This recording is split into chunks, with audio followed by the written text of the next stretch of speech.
¿Qué pensarías si te dijeran que la historia más asombrosa jamás contada no pertenece al mundo de la ficción, sino que es completamente real? Imagina a un carpintero humilde, nacido en un pueblo marginado, que transformó el curso de la historia. Un hombre que convirtió corazones endurecidos en corazones sensibles y que inspiró a pescadores sin educación a convertirse en los mensajeros más valientes que el mundo haya conocido. El Nuevo Testamento no es simplemente un texto religioso, es el documento más revolucionario que ha impactado a la humanidad.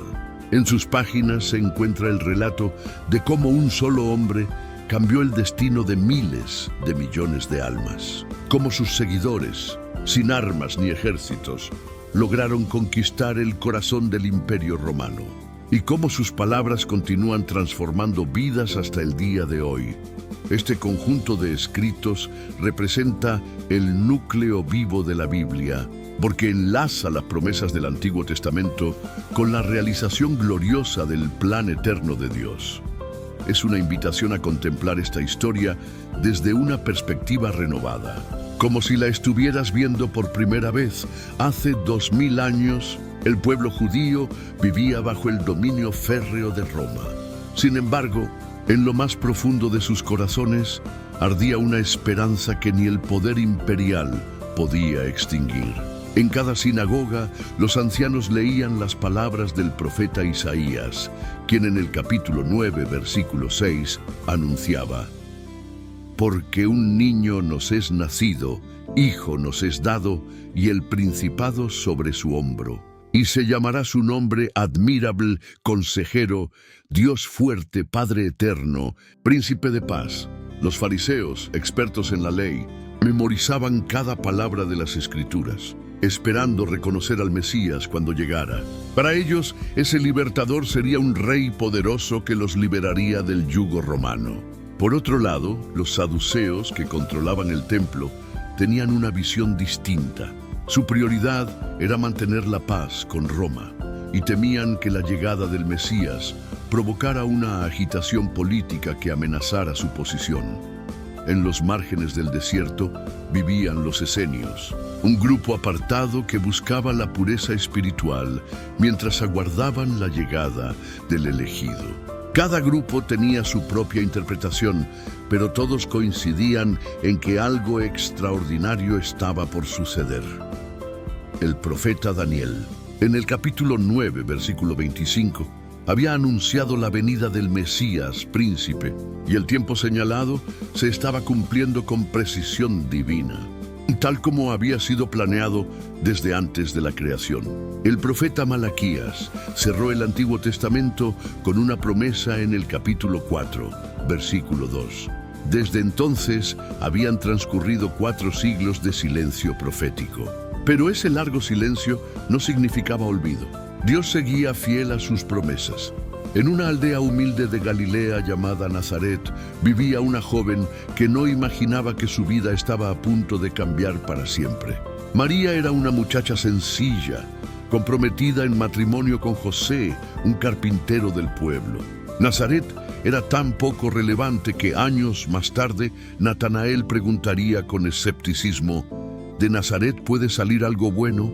Sin embargo, Dios había elegido precisamente ese lugar despreciado para iniciar la historia más grandiosa jamás contada. Aquel día comenzó como cualquier otro para María. Quizás estaba preparando la comida o ayudando con las tareas del hogar, cuando el Evangelio de Lucas, en el capítulo 1, versículo 26, relata que en el 6º mes, el ángel Gabriel fue enviado por Dios a esa ciudad de Galilea. Al aparecer ante María, ella se sorprendió profundamente. Nunca había presenciado algo semejante. Los ángeles no solían visitar hogares comunes ni a personas comunes. Gabriel la saludó con palabras que la desconcertaron, como se menciona en el versículo 28. María se turbó, preguntándose qué clase de saludo era aquel. Como indica el versículo 29, ¿por qué la llamaban muy favorecida? ¿Qué había hecho para merecer tal distinción? Gabriel continuó con un anuncio que parecía imposible. En el versículo 31 le dijo que daría a luz a un hijo y que debía llamarlo Jesús, nombre que significa el Señor salva. Este niño no sería común. El versículo 32 revela que sería grande y llamado Hijo del Altísimo. María, siendo virgen, preguntó lo evidente en el versículo 34. ¿Cómo sería posible aquello? La respuesta de Gabriel, en el versículo 35, reveló el milagro más extraordinario jamás registrado.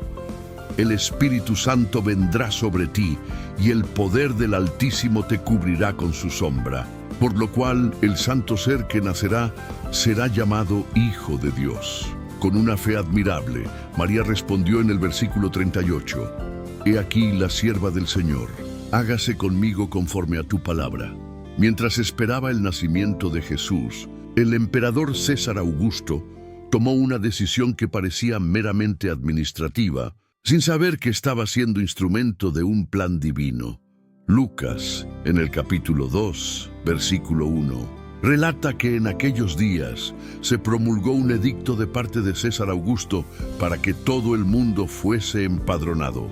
Este censo obligaba a cada persona a registrarse en su ciudad de origen. José, descendiente del rey David, debía viajar a Belén, como se menciona en el versículo 4, por cuanto era de la casa y familia de David.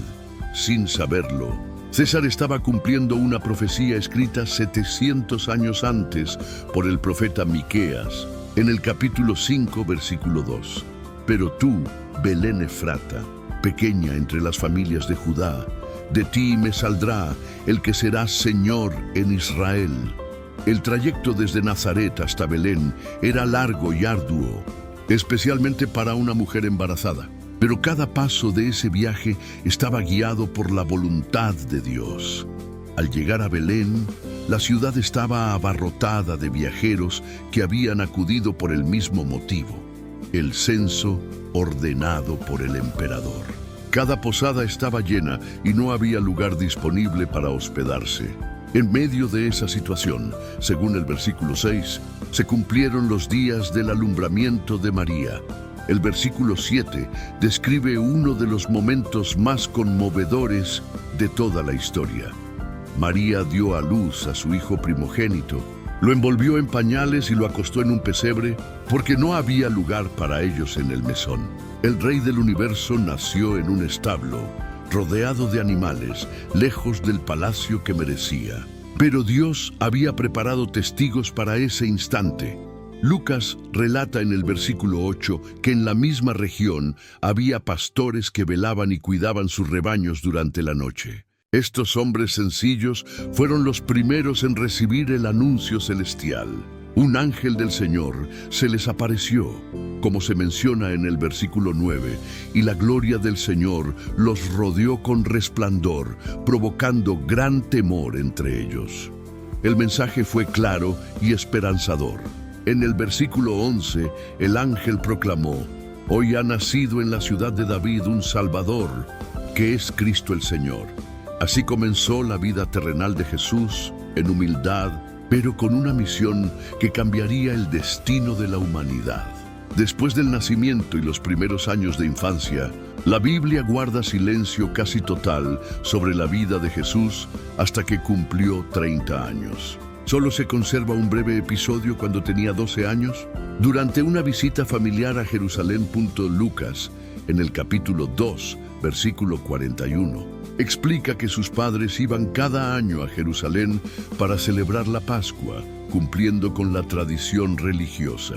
En esa ocasión, como indica el versículo 42, Jesús subió con ellos conforme a la costumbre del día de la fiesta.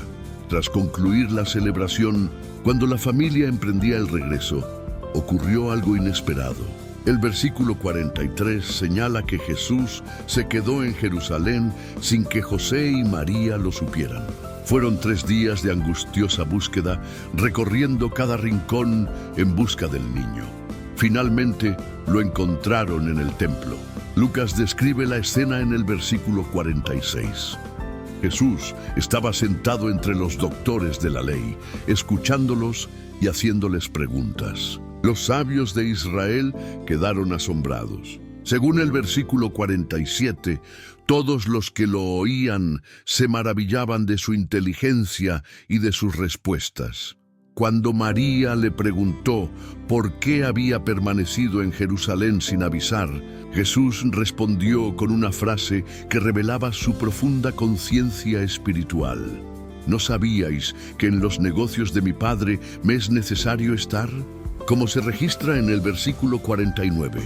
A pesar de esta afirmación, Jesús regresó con sus padres a Nazaret y vivió sujeto a ellos, según el versículo 51. Durante los siguientes 18 años, Jesús llevó una vida aparentemente común.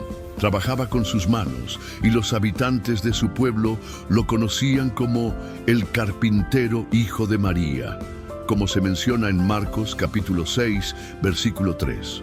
Aunque su vida era sencilla, esos años no fueron en vano. Fueron un tiempo de preparación perfecta. Lucas añade en el versículo 52 que Jesús crecía en sabiduría y en estatura, y en gracia para con Dios y los hombres. Mientras vivía discretamente en Nazaret, en el desierto de Judea, surgía una figura que marcaría el inicio de una nueva etapa: Juan el Bautista. Mateo lo presenta en el capítulo 3, versículo 1. En aquellos días vino Juan el Bautista predicando en el desierto de Judea. Juan no era un predicador convencional. No buscaba reconocimiento ni comodidad. Había elegido el desierto, un lugar inhóspito, para cumplir su misión sin distracciones. Su apariencia era tan singular como su mensaje.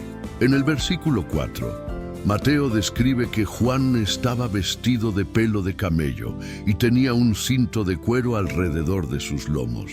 Y su comida era langostas y miel silvestre. Su estilo de vida austero reflejaba su compromiso absoluto con la misión que Dios le había encomendado. El mensaje de Juan era claro y contundente. En el versículo 2 proclamaba: «Arrepentíos, porque el reino de los cielos se ha acercado». La palabra arrepentíos no se refería solo a sentir remordimiento, sino a una transformación radical del corazón y del rumbo de vida.